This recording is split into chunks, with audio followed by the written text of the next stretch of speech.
Avianca Flight 52 is in trouble. The crew is exhausted. They're over New York City and almost out of fuel. Are we cleared to land now? Yes, sir, we are clear to land. Tell me things louder because I'm not hearing it. They're cleared to land. Soon the nightmare will be over. Gear down. Glide slope! Concentrate 500 feet. The captain desperately searches for the runway at Kennedy Airport, Lights! but he can't find it. The runway, where is it? I don't see it. I don't see it. Now they're battling violent wind shear. This is the wind shear. They're going to crash. We got landing gear up, landing gear up.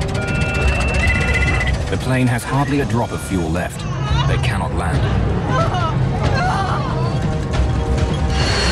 Flight 52 is about to crash somewhere over New York. How could that happen? Even the world's finest air crash detectives will never agree about who is to blame. Relevance of testimony. Southwest of Kennedy Airport, with a track brought up. What's the ratio?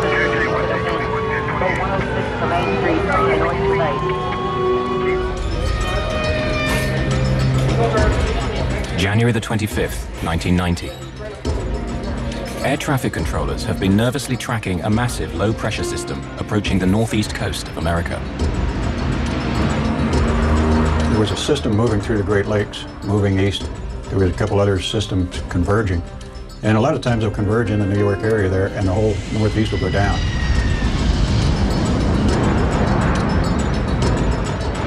The weather is already near the safe minimum to land a plane. Flights will have to be cancelled or delayed. The terminals will be choked with thousands of angry passengers.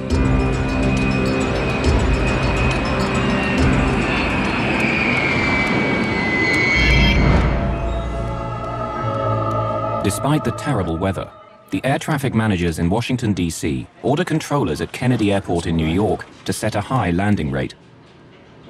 Air travel is vital, and they're under tremendous pressure to delay or cancel as few flights as possible. There's pressure because that's the business they're in. The business is moving passengers from A to B. That's what the airlines are paid, and the controllers are paid to help that work. Management in Washington, D.C. is pressuring New York to take on more flights than they feel is safe. Despite the weather, they want them to land 33 aircraft per hour. We don't like it. We're going to have the worst possible conditions for landing aircraft at Kennedy Airport. We can't use runway 13. We have to use runway 22 because of the conflicts with other airports. And because of the winds, we don't like the rate of 33 an hour. 33 is it, and you'll take it. Scores of overseas flights with thousands of passengers are already on their way. They have to land somehow. What are we going to do with foreign traffic? We'll just give them airborne holes. Well, we know we're going to have wind shear and missed approaches, and this is going to be a very bad day. I've got very bad vibes about this day. No. 33. You'll shake it. And that set the scenario at about 7 or 8 in the morning before we left Medellin. At 7 or 8 in the morning, the scenario was set for this accident to happen. But within the next few hours, fog and low clouds have closed the main runway at JFK. Now, whatever their bosses say, the controllers won't be able to land 33 aircraft an hour.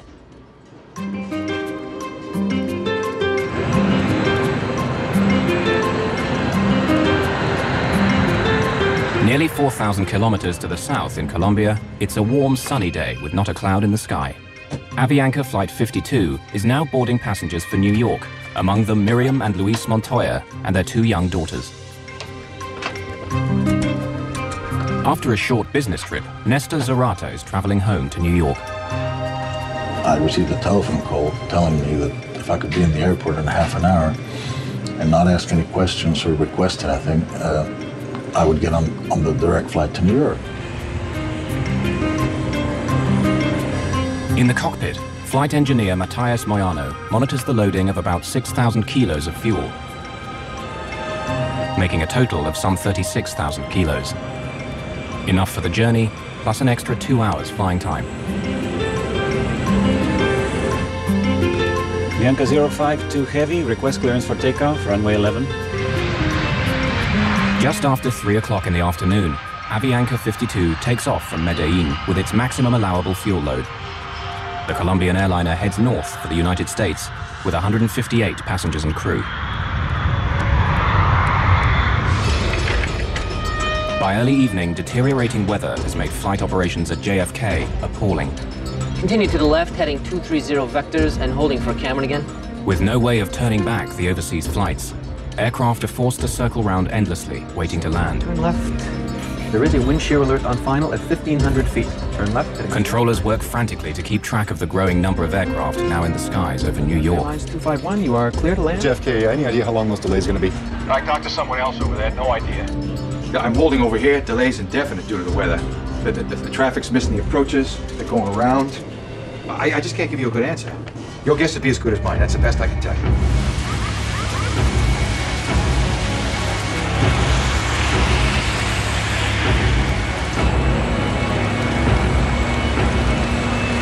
JFK Airport in New York now only has one runway for landing, and aircraft are queuing up to use it. In the near blackout conditions, several planes have to abort their landings, which only adds to the delays. On Flight 52, they know none of this. The crew neither receives nor requests the weather for New York or for their alternate airport, Boston. It's inconceivable to me that someone with a responsibility of other people's lives would fly into a deteriorating condition without checking about, hey, do we have a way out of this place? Avianca 52 enters the airspace near Norfolk, Virginia. After 4 hours in the air, New York City is now less than 40 minutes away. 51-year-old Captain Laureano Caviedes is a seasoned pilot who's been flying with Avianca for 27 years. But his English is poor.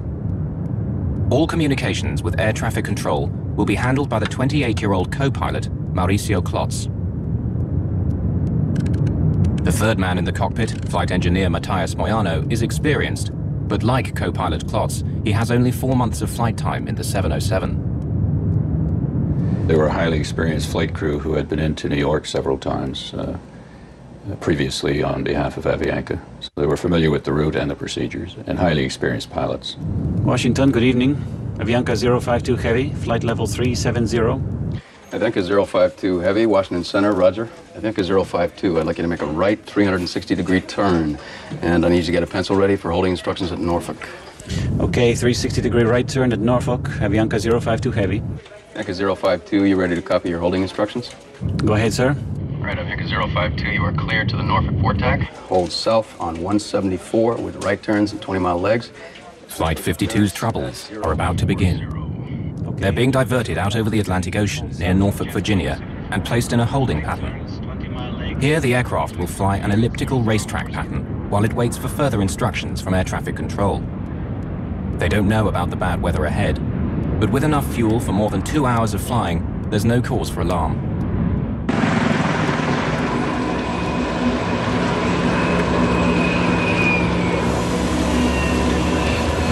This area in the northeast corridor of the United States is one of the most congested airspaces in the world.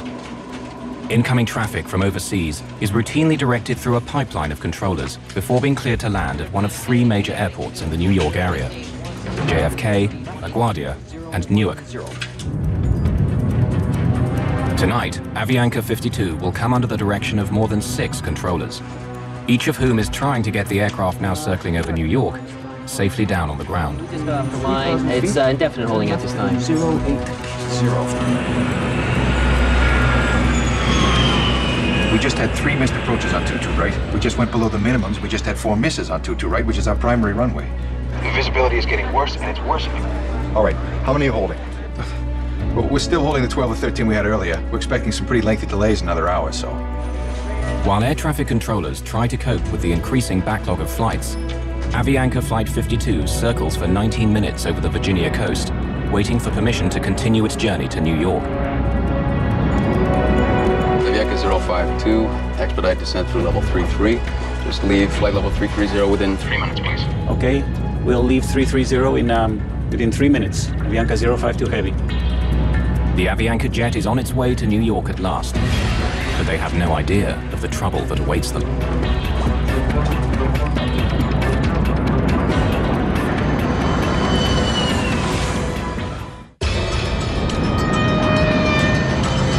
Avianca Flight 52 is on its final approach to New York, unaware that conditions for landing at JFK are barely above the safe limits to land a plane. It's a pitch-black night with heavy mist, rain, and sudden violent winds. This is Central. I was wondering how your weather was doing up there. It's pretty bad at this point. We got all sorts of wind shears and missed approaches. You're not seeing a runway? You're still trying on a 30 rate. Yeah, rather unsuccessfully at this point. The winds are starting to pick up. 20% of the guys' attempted approaches went on a miss. The plane has now almost used up the fuel planned for the journey and will shortly start eating into its reserves. The crew is considering diverting to their alternate airport in Boston, just 340 kilometers from New York. Washington Center, Avianca 052 Heavy. Avianca 052 Heavy, go ahead. Do you have any information about delays to Boston? Boston, I'll check that, sir. Thank you. The Washington controller asks his assistant to check on the conditions at Boston, but he gets distracted juggling other aircraft and forgets all about Avianca's request. While Flight 52 is left waiting for an answer that never comes, their precious fuel supply is slowly draining away. Ask him about Boston again. Did you ask about delays at Boston, or are we going to approach Kennedy? Okay, Avianca 052, it looks as though New York Center may have to hold you for possibly up to 30 minutes. You can expect clearance on course, just momentarily, with, stands right now, an additional holding of at most 30 minutes. With that in mind, you want to check on an alternate airport? I believe Boston is.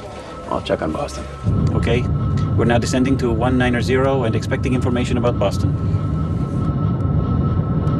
Okay, Avianca 052, I've been advised Boston is open and accepting traffic if you do need that as an alternate airport. Okay, stand by a minute. Flight engineer Moyano begins to calculate how much fuel they'll have after an additional 30 minutes of holding. Even before they can respond, Washington Control directs them to another holding location. Avianca 052 Heavy, make a right turn now to intercept the Cameron 2 arrival. Cleared on course, maintain flight level 190. Flight 52 is now off the New Jersey coast in an area known as Cameron, less than 72 kilometers from Kennedy Airport, but it seems as far away as ever. During all those holding times, I was praying and trying to see where we're going to land. I mean, when we're going to be on the ground. I don't want to be here anymore. Ladies and gentlemen, this is your captain. I apologize for the delay, but it appears we're going to be holding as we wait our turn to land in New York. Please remain seated with your seatbelts fastened, and we should have you on the ground shortly. Thank you. There was a point where the captain announced that there was traffic in the New York City area and that we would be on hold for a while and he would get back to us. It will be the last communication the crew has with the passengers. Flight 52's situation now goes from bad to worse. Avianca 052, descend and maintain 14,000. It's handed over to the New York controllers, who even on a good day can be intimidating. And today is not a good day. There are up to 39 aircraft trying to land, and dozens more on the ground waiting to take off. Avianca 052, expect for the clearance at 0139. Avianca 052 Heavy, roger. Tired and frustrated, the crew of Avianca 52 continues to circle the crowded airspace over New York while they wait for clearance to land. After more than 5 hours in the air, Luis Montoya is anxious to get his wife and 2 young daughters on the ground and back to their home in Queens. As the flight started to prolong, we started to feel uneasy. My wife was carrying the baby at all times, and we were wondering what could be happening. After all, they weren't giving us any information, and most people began to feel nervous. New York Center finally gives the crew of Avianca 52 the message they've been waiting for. Avianca 052 Heavy, Avianca Kennedy is 2,400 feet. Can you accept an approach? That's an affirmative, sir. They think they're finally in the clear. Then, calamity. The foul weather and zero visibility forces several aircraft just ahead of them to abandon their landing attempts and make a second attempt. The controllers have bad news for the Colombian airliner. Avianca 052, continue to the left, heading 230 vectors, holding at Cameron again. Another hold. Okay, 230 vectors for holding at Cameron. Kennedy, Avianca 052. Avianca 052, go ahead. Thank you, sir. You have any estimates, sir? Avianca 052 Heavy, I might be able to get you in right now. Stand by. Thank you. The crew wait silently and hope. But when the reply comes, it's more bad news. Avianca 052, we just got off the line. It's indefinite holding at this time. The Avianca 052, turn left, heading 090, hold at Cameron, maintain 1000. They've been held up for 48 minutes on the way here. Now they've been circling around for another 25 minutes, only a few miles from the safety of JFK Airport. They were progressively moving toward JFK, and they were held in the air for 3 times. This certainly would put some stress on the crew as to the fact they want to go from A to B. They don't want to fly in a racetrack for an hour just holding. At 8:55, the cockpit voice recorder begins recording the last 40 minutes of Flight 52. The crew at this stage seem resigned, or are perhaps too timid to complain. Moments later, Avianca is given more unwelcome news. Avianca 052, expect for the clearance time 0205. Expect for the clearance in 20 minutes. It's now that the stress level in the cockpit begins to rise. 0205. Well, I think we need priority. We are passing out of fuel. Avianca 052, roger. How long can you hold and what is your alternate? Okay, stand by a minute. The flight engineer quickly calculates the remaining fuel. Yes, sir, I will be able to hold for 5 minutes. That's all we can do. Avianca 052, roger. And what's your alternate? We said Boston. But it's full of traffic, I think. Avianca 052, say your alternate again. It was Boston, but we can't do it now. We'll run out of fuel. Avianca 052, cleared Atlanta Kennedy via heading 040, maintain 1000 at speed 180. The Avianca crew, when they felt it, they were being handed off to an approach controller now and given a heading and a lower altitude. I'm sure in their minds they thought, well, they even commented on the cockpit voice recorder, we're being handled or we're being taken care of. It's okay if I send 4 more your way? Casino, I'm back in the hold again. I got full in the stack and there's no end in sight. I can't keep you times. I'd be guessing if I did. This guy's killing me. Avianca 052 only has 5 more minutes in the hold. You gonna be able to take him or I'll set him up to his alternate? What is his speed now? I'm not sure, to be honest with you. Holding speed. Slow him to 180 and I'll take him. Say again? Slow him to 180 knots and I'll take him. You guys holding a lot? Oh, man, we're holding all up and down the coast. Ah, that's good practice, man. But in this critical handoff from one controller to the next, there is no specific mention of Avianca's critically low fuel. Nobody told the next controller that. So the next controller, when Avianca came in on the frequency, the controller just said, right, I've got you, proceed to Kennedy, or I'm going to put you in a hold, and put him in a holding pattern over the last approach fix. The options were gone. Now the aircraft could only get into Kennedy. Avianca, descend and maintain 7,000. Descending to 7,000. Avianca 052 heavy. Avianca 052, before you go, there is a wind shear alert On final at 1,500 feet. Turn left heading 090. Left heading 090. Avianca 052 heavy. The high-level wind shear was passed on early on, so he was aware of that. But the low-level wind shear below 500 feet was not passed on. After more than an hour and 17 minutes waiting for clearance to land, the crew of Flight 52 believe controllers on the ground are at last aware of their fuel emergency and are clearing the 707 for a priority landing. In the cabin, the flight attendants and passengers have no idea that their plane is dangerously low on fuel. Then the go-around procedure is stating that the power be applied slowly. In the cockpit, the crew now hastily discuss the go-around procedure, what the manual says they must do if they can't find the runway through the fog and low clouds and have to go around a second time.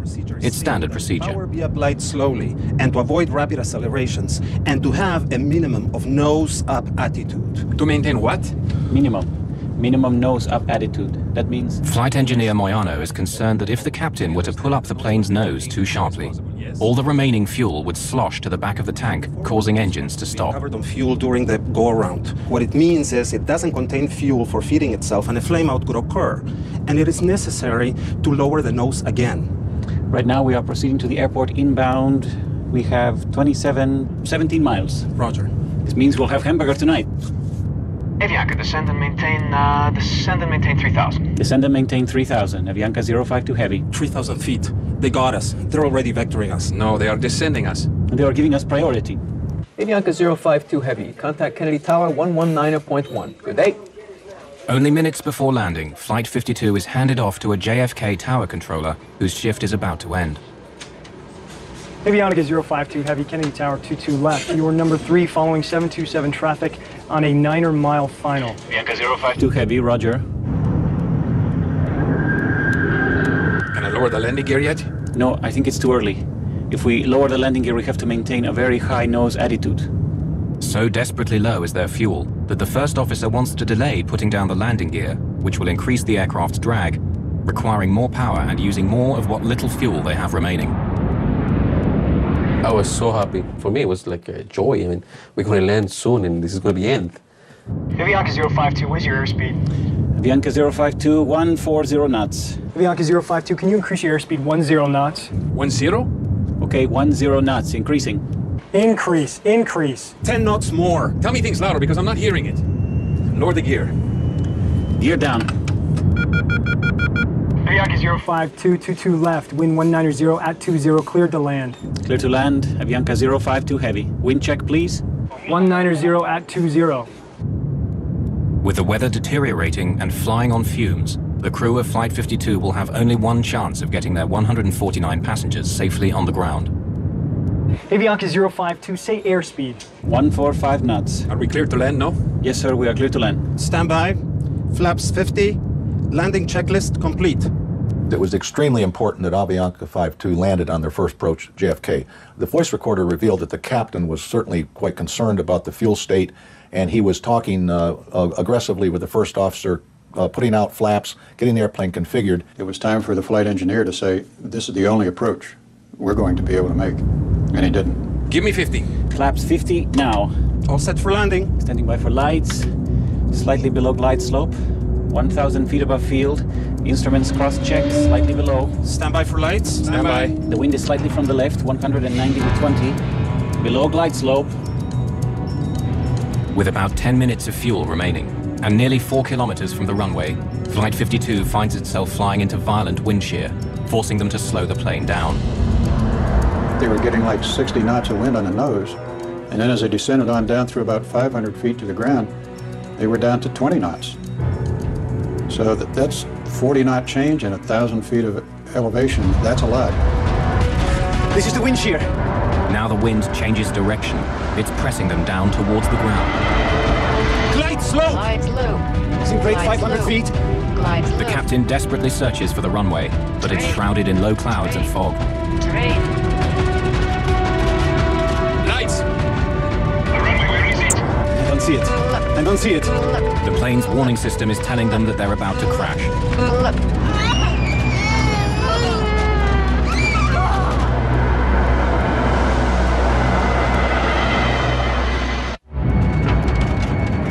Glide slope. It's in grade 500 feet. Just 4 kilometers from touchdown, Flight 52 has been caught in violent wind shear. To save the plane, Captain Caviedes applies full throttle, burning up more of the plane's precious fuel. Give me the landing gear up. Landing gear up.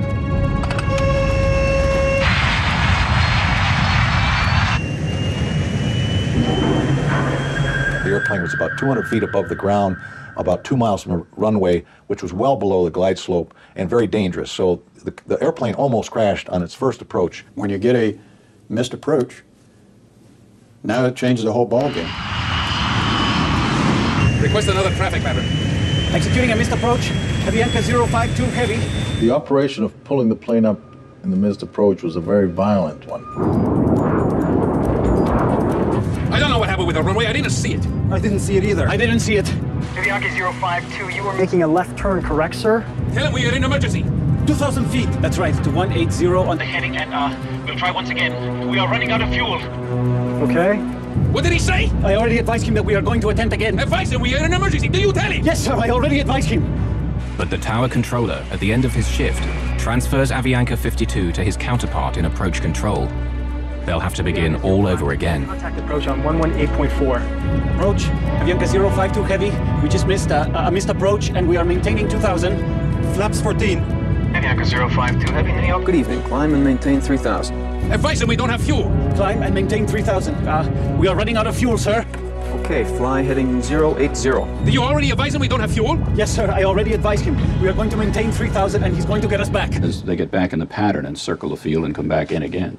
That again adds to the traffic jam that was being created at Kennedy Airport. Avianca 052 heavy, I'm going to turn you about 15 miles northeast and then bring you back onto the approach. Is that okay with you and your fuel? What did he say? The guy is angry. I guess so. Thank you very much. These guys were out, and they didn't say we were out. And he allowed the approach control to vector him way out in the original pattern and 15 miles north of the outer marker again. Flight 52 is instructed to fly a long approach pattern for another landing attempt. The plane is down to its last dregs of fuel as the crew waits for final clearance from ground controllers. And then they were run way out towards Long Island and vectored all around, which was equivalent to holding for another 15, 20 minutes. Did you get clearance yet? Can you give us a final yet? Avianca 052 heavy. Avianca 052. Affirmative, sir. Turn left, heading 040. Climb and maintain 3,000. Negative, sir.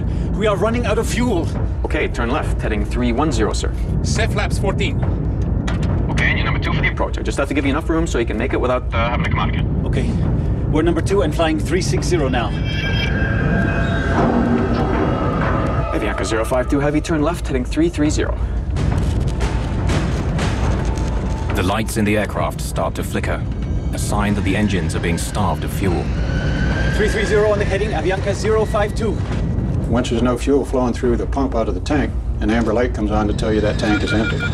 Flame out! Flame out on engine number 4! Flame out on it! Flame out on engine number 3! Over the runway. The passengers can hear the sound of the engines beginning to shut down. When the engines went off, I looked over to the lady that was sitting next to me, and I asked her to give me her hand. And I philosophically accepted, I might die here. This is it. Avianca 052, we just lost 2 engines, and we need priority, please. Avianca 052. Turn left, heading 250. Intercept the localizer. 250, roger. Select the ILS. ILS. Avianca 052, you're 15 miles from the outer marker. Maintain 2,000 until established in the localizer. Cleared for ILS, 22 left. Roger, Avianca. You select the ILS. It's ready on 2. When all the engines flame out and the generators fall off the line, a considerable amount of power is lost, electrical power is lost.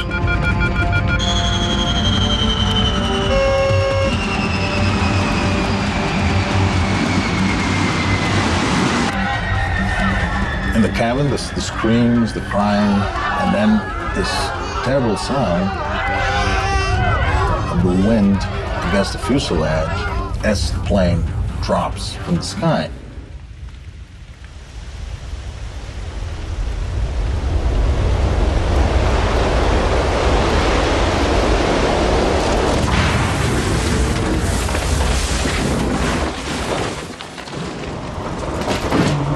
Avianca 052, radar contact lost. Avianca's missing due to the weather thing. Yeah, Avianca 52 lost an engine. We're trying to find out why. Yeah, we're no longer talking to Avianca. He's 15 northeast of Kennedy. Ah, wonderful. Clipper 18, turn left, heading 180. 6.5 hours after leaving Columbia, Avianca Flight 52 is missing somewhere over New York. Yes, hello. I live in Cove Neck in Oyster Bay, and there is a plane crashed in our yard in front of our house. When I woke up, the first thing that I did, I put my hand over here in my back, and I was bleeding. I said, "Oh my God, we crashed." Both my legs were broken, and I had, blood all over the place. El asiento en el que estaba sentada la hija mía, sí recuerdo que The estaba. seat where my daughter was sitting was totally destroyed by pieces of steel that happened to have come from the wing. Pedazos de hierro que entraron del ala y lo.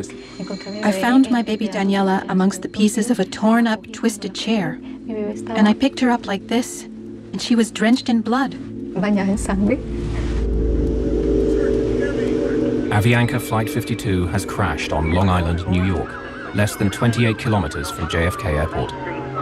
From deep in the woods, medical technician Bob O'Brien can hear the survivors before he can see the shattered 707. What I first heard was there were just some people who were crying in pain, but it was apparent immediately what had happened when the plane hit the mountain and just stopped dead. It just fell out of the sky. That's how witnesses describe the crash of Avianca Flight 52. A strangely silent crash. There was not a big fire here. That will make it easier for investigators to examine if there were any gas or engine problems. There have been reports of lightning in the area just before the plane went down. The Controllers Union says that Kennedy is critically understaffed, a problem that is compounded by bad weather. Rescuers have not yet given up on finding more victims. Lo primero que me acuerdo es que yo miro. First thing I remember is that I looked up and I saw a priest. He was praying for me and I was lying down on the ground. Right above us, I saw 3 or 4 helicopters flying over us. 3 o 4 helicópteros volando encima mío.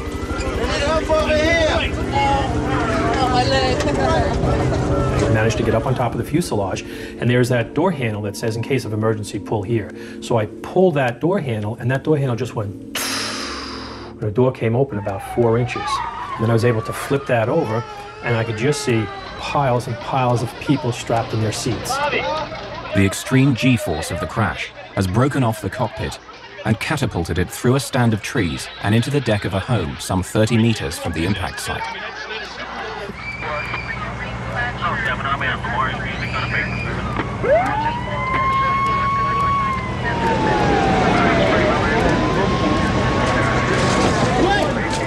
Come on, somebody get the back here. And I saw some cables, and I saw a big hole in the fuselage over the passengers that were sitting next to me who were kind of unconscious. And on top of me was this guy who was bleeding, a big guy, I don't know who he was, but he was on top of me, but I was sitting.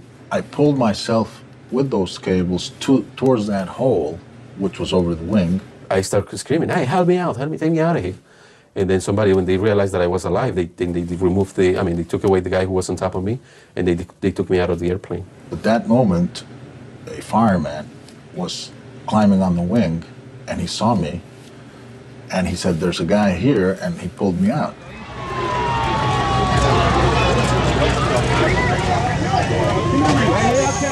"37 fire and rescue companies from Nassau County are quickly mobilized.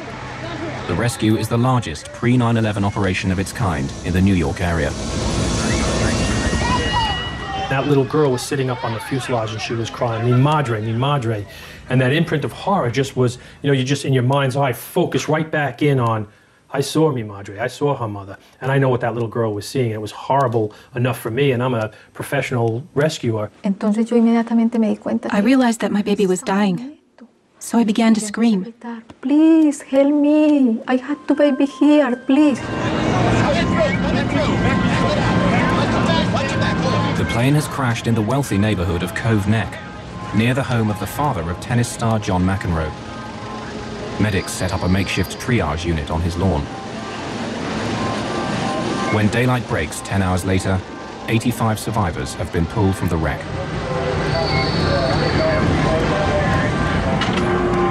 The lead flight attendant is the only member of crew to survive the crash.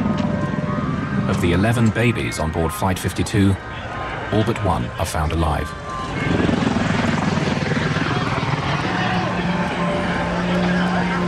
Bob O'Brien scours the tail section for survivors and finds FAA investigators struggling to remove the aircraft's black boxes.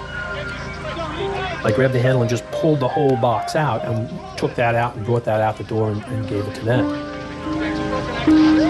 Even as people are being pulled from the wreckage, the on-site investigation begins. In charge on the ground is Barry Trotter of the National Transportation Safety Board. A former airline pilot, Trotter became an investigator after losing his right arm in a motorcycle accident. The condition of the aircraft was really astonishing to see that much of the structure was left in the condition that it was in. Unaware of the details of Avianca's troubled flight, investigators quickly find a valuable piece of evidence. You could look at the engines right away and you could tell the engines were not turning. So there was no power on the engines. That was the first big clue. Trotter and his team examine the fuel tanks and find just a few gallons of jet fuel still on board. It becomes clear why the 707's engines stopped turning. But the question of who's to blame is still to be answered. In the community of Cove Neck, New York, salvage workers begin the task of dismantling the shattered remains of Avianca Flight 52. But there's still one critical question. Who is responsible for Flight 52 running out of fuel and causing the death of 72 passengers and crew? The answer will be worth millions of dollars and affect dozens of lives. At the lab of the National Transportation Safety Board in Washington, D.C., investigators are eager to recover data locked inside the two black boxes. The most telling of these is often the flight data recorder, which records critical information, such as the plane's altitude, airspeed, and heading. When we recovered the flight data recorder and brought it to our lab in Washington, we opened it and found that the foil wrap was not hooked up. So someone had actually intentionally taped the end of the foil so it wouldn't fly around and put it back in the airplane.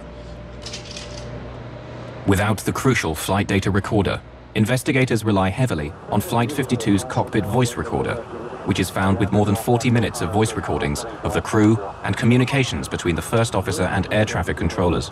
Yes, sir. We are clear to land. Stand by. All set for landing.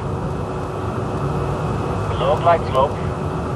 And it was apparent from the voice recorder transcript and tape that the captain was not understanding the first officer's radio communications that were being made in English. Everybody wants to blame the pilot, but he may be the last person to make a decision, and the scenario which caused him to be in that position where he makes the decision was created by several other people along the route. The captain asked the first officer about 9 times to clarify information or repeat it or to pass on information. We are going to attempt again. Advisor, we are in an emergency. Do you tell him? Did he make a conscious decision to run out of fuel? No. He was sucked into a situation by the air traffic controllers where he ran out of fuel. Glide slow! The cockpit voice recorder reveals a crew desperate to land the 707 in near zero visibility and in extreme wind shear without the aid of an autopilot. In this case, the captain had a difficult time maintaining the glide slope during the approach with the wind shear, didn't see the airport, and had to make a go-around. That almost doomed the airplane at that point. The information being given to pilots en route was a wind shear up as high as 1,500 feet. But their pilots on approach were encountering wind shear as low as 300 feet. And that wasn't passed on to the Avianca pilot. This is the wind shear. The crew of Flight 52 is caught off guard. As they descend below 150 meters and slow down, a violent vertical wind forces them towards the ground, nearly causing the plane to crash less than 4 kilometers short of the runway. Ironically, Avianca 52's lack of fuel resulted in no fire or explosion, saving the survivors from almost certain death.